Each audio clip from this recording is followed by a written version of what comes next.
And we're live. I'm a little iffy about funerals. They say, "Oh yeah, it gives you a chance to say goodbye," but you're saying goodbye to a vessel for all intents and purposes. Sure. You know, it's just a bunch of flesh, and it's not even alive anymore. It's decomposing, and we're caking shit on it, and like. But there's something about closure in seeing the vessel too, right? There's definitely something closure. I've never felt.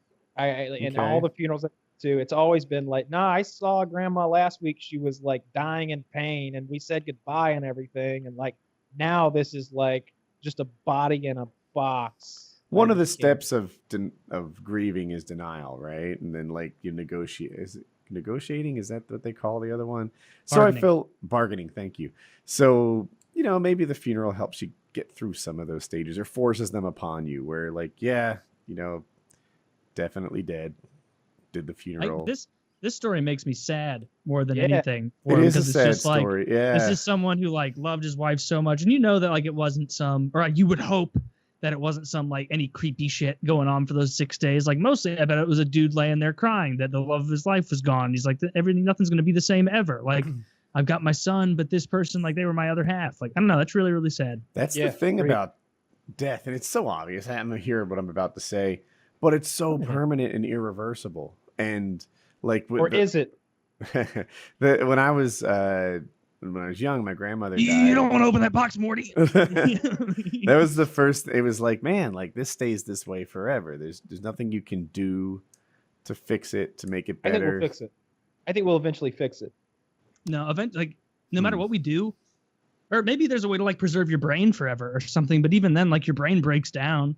Like they're gonna have to replace your brain eventually, even if they can get your down body part, going. Right? Like your cells are always reproducing, and the copies are less and less good every time they do it. Right? They reversed aging in mice. Yeah. So if we reverse aging, they'd have to make crazy breakthroughs in a lot of different science to do it. But I'm saying like I think there'll come a day where we're just immortal, and there will be a problem because only the rich will be immortal because we're not going to make like some dummy immortal. Like there's plenty of people we run into every day, and we're like, I'm glad you're not going to be around forever. I mean, at this rate, acting like that, you'll last 3-4 more years tops, you cunt. But you wouldn't want people just becoming immortal left and right. But if you could get your consciousness out and put it in something else, that's immortality. Or if you just facsimile another body and then put your consciousness in that. We were talking about that head transplant the other day. Now, I bet that guy, even if it does work and he's not lost in some mental limbo that's anguish and torture for whatever amount of time he's left alive, even if it works, he's going to look fucked up. He's going to look like Frankenstein himself. But fast forward that 100, 200 years, maybe we clone another Woody, put him in a tank, and he's like 22-year-old 8-pack Woody. That's a good Woody. And when Woody gets to 55, him and his wife are like, are you ready? And like, yeah. And you both go under like it's surgery. That's a good both Jackie. Wake up.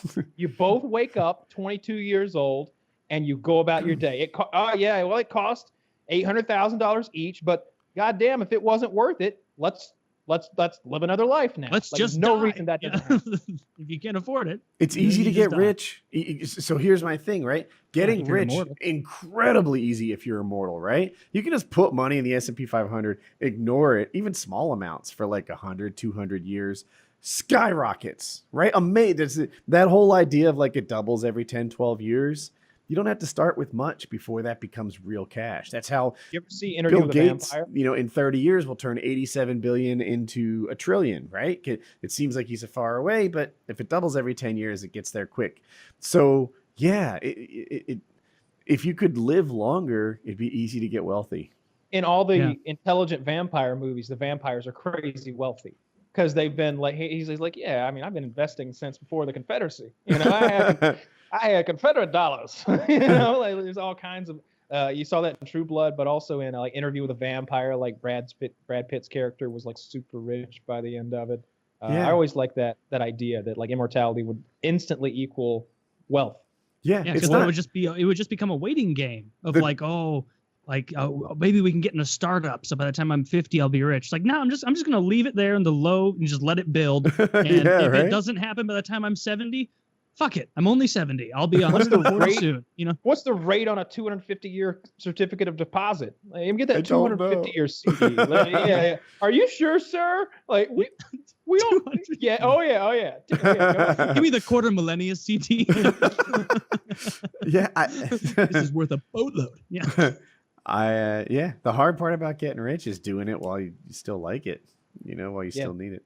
So. But like that hypothetical thing where like you could just get, even if it's taking your physical, I feel like if we ever get to there, then the idea of taking our physical brain, like that gray goo between our ears, and putting it somewhere else will be like silly. It's like, oh well, we don't need your actual brain, sir. We just take a reading of your brain waves and blah blah blah. Yeah, and then code a different one the same way.